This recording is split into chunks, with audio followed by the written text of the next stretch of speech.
Qo'shko'pir tumanida keng ko'lamli obodonlashtirish va infratuzilmani rivojlantirish ishlari izchil davom etmoqda.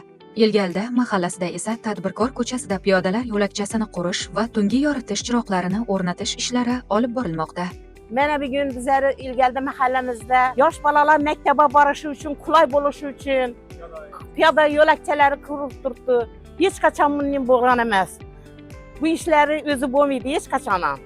Shunday ishlar bo'lib turibdi ekan, mahallamizdan faol qatnashib, uylarni supurib, sudirib, shu hashar ishlarına yaxshi yordam berib turibdilar.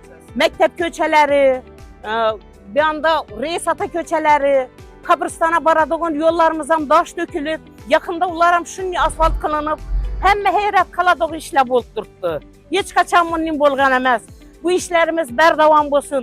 Prezidentimizga katta tashakkur. Shu bilan birga Gulzor, Maktab, Said Baxshi hamda Eshon bobo ko'chalarida shag'allashtirish ishlari davom etmoqda. Uyg'ur mahallasida Tinchlik ko'chasida piyodalar yo'lakchasi qurildi. Mana prezidentimiz tashabbusi bilan bizning qishlog'imiz nazorat tushgan ekan. Bizning qishloq chekka qishloq. Xorazm viloyatining eng chekka qishloqlaridan biri. Bu chegara hudud.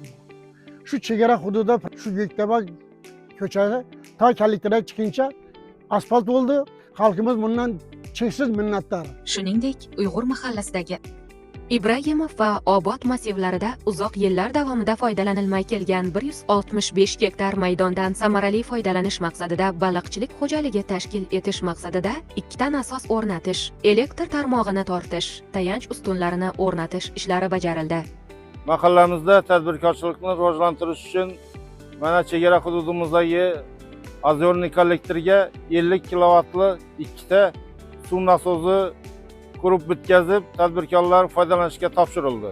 Ayronko'l mahallasida Yoshlik ko'chasida piyodalar yo'lakchasi barpo etilib, tungi yoritish tizimi o'rnatildi. Gavhar, Yoshlik va Istiqlol ko'chalarida asfaltlash ishlari yakunlandi. Amalga oshirilayotgan bu kabi loyihalar Qo'shko'pir tumanida aholi farovonligini oshirish, zamonaviy infratuzilmani shakllantirish va tadbirkorlikni rivojlantirishga xizmat qilmoqda.